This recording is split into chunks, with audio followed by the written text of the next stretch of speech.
We're breaking down the latest moves for applied optoelectronics today.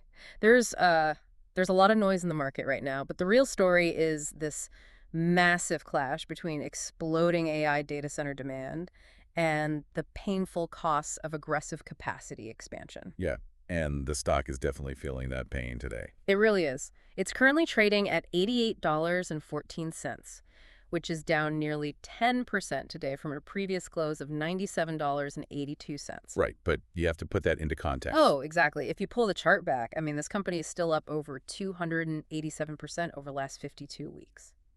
This is Market Pulse Daily, where we break down the latest price action, catalysts, and market sentiment behind the stocks moving today. And if this market update helps you, make sure to subscribe, like, and comment below with the stock you want us to cover next. Also, if you want to research the numbers we're talking about today, the 14-day trial link for StockOracle is below in the description. It's a great platform to check out. Yeah, it's an AI-aided stock research web application for fundamentals, intrinsic value estimates, AI moat analysis, bull and bear insights, stock comparisons, watch lists, and portfolio tools. But just to be clear, it is strictly a research platform, right? Exactly. It is not financial advice or recommendation to act.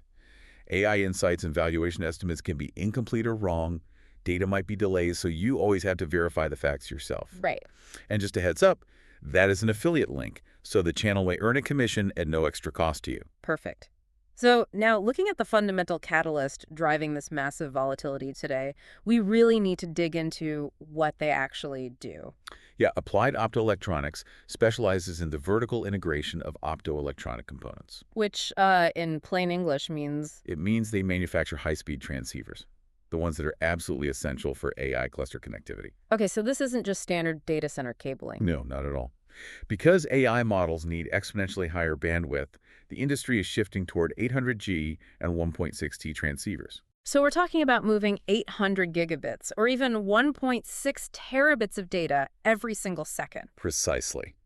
And their proprietary laser technology creates incredibly high switching costs for data center architects. Right, because if you're building $1 billion data center, you aren't going to just rip out the optical nervous system for a slightly cheaper alternative. Exactly. Think of a modern AI cluster like this sprawling, highly complex orchestra. Okay.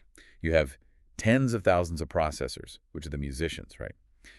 And to train a large language model, they have to share petabytes of data almost instantly. So the transceivers are essentially the conductor's baton. That's a perfect way to put it. If the movements of that baton are even a microsecond too slow, the entire symphony falls out of sync. Which means traditional copper wiring is just completely off the table. Yeah, it just overheats or loses signal integrity at those extreme bandwidths. You need fiber optics. But I mean, a lot of companies can shoot lasers through glass, right? They can, but the competitive moat here is how they handle the heat. When you push that much data through the fiber, heat dissipation is a nightmare. Applied Optoelectronics has proprietary designs that manage that thermal envelope more efficiently than legacy competitors. Which drives that explosive top-line revenue growth we're seeing. Huge growth. I mean, their top-line trailing 12-month revenue growth is an impressive 64.32%. Which drastically outpaces the broader semiconductor sector. Right. The demand is clearly there. But here's where we get a lot of pushback. The bottom line. Exactly. It's like building an 8-lane mega highway before all the cars are manufactured. The top line looks fantastic, but the profitability is just a massive challenge right now. Yeah, it's a tough pill to swallow for some investors. Look at the margins. Gross margin is sitting at 29.64%. And the net margin. Deep in the red. Negative 8.55%, with an EPS of negative 66 cents. Yeah, those numbers look scary on the surface. But there is a fundamental bullish pivot here. Okay, walk me through that, because bleeding cash like that usually terrifies Wall Street. Well, these losses aren't from a lack of demand. They are from aggressively funding R&D and expanding capacity to capture AI market share. So it's a strategic choice, not a broken business model. Right. In hardware manufacturing, especially with microscopic optical lasers, the initial fixed costs are astronomical. You have to build clean rooms, buy specialized equipment. Pay top-tier engineers. Exactly. All before a single unit is ever sold. But once that manufacturing scales up, the operating leverage kicks in. Meaning the cost to produce each extra unit drops off a cliff? Yes. And that is expected to drive significant margin expansion later on. Okay, so on the sentiment side, The market is severely divided on how to price this future growth. Wildly divided. I mean, the technical structures are wild. The stock has a $7.85 billion market cap, but it is currently in this violent correction. Down 62.3% from its 52-week high. Yeah, a high of $233.67, which they hit just a couple of months ago on May 13th, 2026. So it's pulled back about 33% over just the last 13 weeks. Right. But today's action is really interesting. Despite the 10% daily drop, today's intraday low hit $81.54, and then buyers immediately stepped in. They pushed it right back to $88.14. Exactly. And the volume data is key here. The 10-day volume is surprisingly low. It's sitting at 0.69 times the average. Which is actually a good sign for the bulls. You think so? Yeah, because low volume on a sharp downward move signals fading bearish momentum rather than some aggressive, panicked sell-off. The sellers are just exhausted. So liquidity dries up, it hits an air pocket, and dip buyers step in. Precisely. And that aligns with how analysts are looking at it. The mood is definitely cautiously optimistic. Yeah, Needham was an interesting one. They actually lowered their price target recently from $260 down to $220. But, I mean, even that reduced target implies massive upside from current levels. Over 150% upside if it hits 220. Right. And a lot of that speculative macro hope hinges on potential rate cuts. Because rate cuts would lower the cost of capital for their aggressive expansion. Exactly. High interest rates are brutal for companies building out massive factories. We've seen this same dynamic fuel the broader semiconductor rally with peers like Micron and Western Digital. Although Jim Cramer did mention the stock recently, and he suggested waiting for better prices. Yeah, the short term might still be a bit choppy. But here is a fascinating contradiction I found in the insider flow data. Oh, the insider trading activity is wild on this one. It really is. So over the last 90 days, there were 53 insider sells, right? That sounds terrible. It does. 53 sells and only 13 insider buys.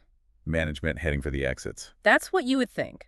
But if you look at the net result, the actual share volume, the net result was a purchase of 643,586 shares. Wow. So the people buying are buying huge chunks. Exactly. The way I read this is that the buys are massive, concentrated whales loading up during this weakness. Which shows extreme management confidence. Yeah. I mean, 53 people selling a few shares to pay taxes or buy a boat, but 13 executives basically buying enough to fund a small country. That completely flips the narrative. It does. Now, let's weigh this explosive bull case against the very real risks, because we have to look at both sides. Definitely. So the bull case is pretty clear. It's a high beta play on the AI hardware boom. You have the 64% revenue growth, Yeah. the $220 price target. And that massive insider buying. Right. It all suggests that this recent 33% pullback is just a compelling entry point for a mean reversion rally. Assuming management executes the manufacturing scale-up. Yes. If they pull that off, those negative margins will flip and patient investors will be heavily rewarded. But let's talk about the bear case, because the valuation right now is practically priced for perfection. It really is. The stock trades at a price-to-sales ratio of 15.48. And a price-to-book of 7.09. Yeah, those are software multiples. And this is where the rubber meets the road for me. Paying 15 times sales for a business with only a 30% gross margin is incredibly risky. Extremely risky. I mean, if AI data center spending slows even slightly... Or if cheaper competitors commoditize these transceivers faster than expected. Right, then that premium valuation could completely collapse. And you can't ignore the execution risk.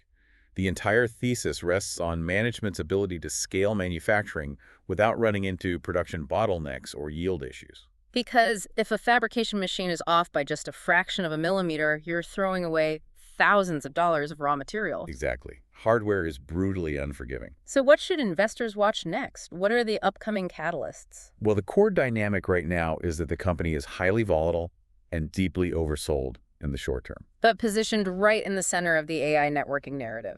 Yes. So looking at the catalyst calendar over the next 3 months, upcoming earnings will be absolutely pivotal. The market is going to want to see if that 64% revenue growth actually accelerates. And more importantly, if those gross margins start to improve, they have to prove the scale is working.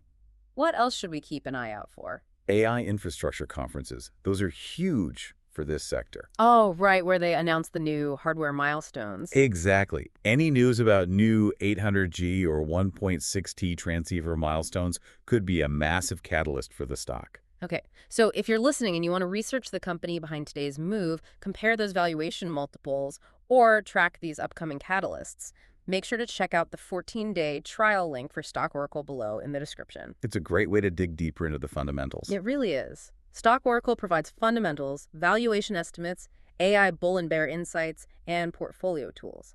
But remember, it is strictly a research platform, not financial advice. Right. AI estimates may be wrong, so always verify the facts yourself. And again, that is an affiliate link, so we may earn a commission at no extra cost to you. Make sure to subscribe for more fast market updates and comment below with the next stock you want us to cover. Before we go, I was just thinking about a broader question hidden in all this volatility. What's that? Well, right now, we are hyper-focused on the companies laying the fiber optics and building the physical AI infrastructure. The pick and shovel phase. Exactly. But eventually, that infrastructure is going to mature, the data centers will be built. Right. And when that happens, the defining question shifts. Building the network is profitable for a time, but who are the companies that will actually figure out how to monetize the destinations? Wow. Owning the applications that run on the network. Exactly. That might be the true generational wealth creator long after the transceivers are installed. That is a really interesting thought to leave on. Something to mull over. Keep an eye on those gross margins, and we'll catch you next time.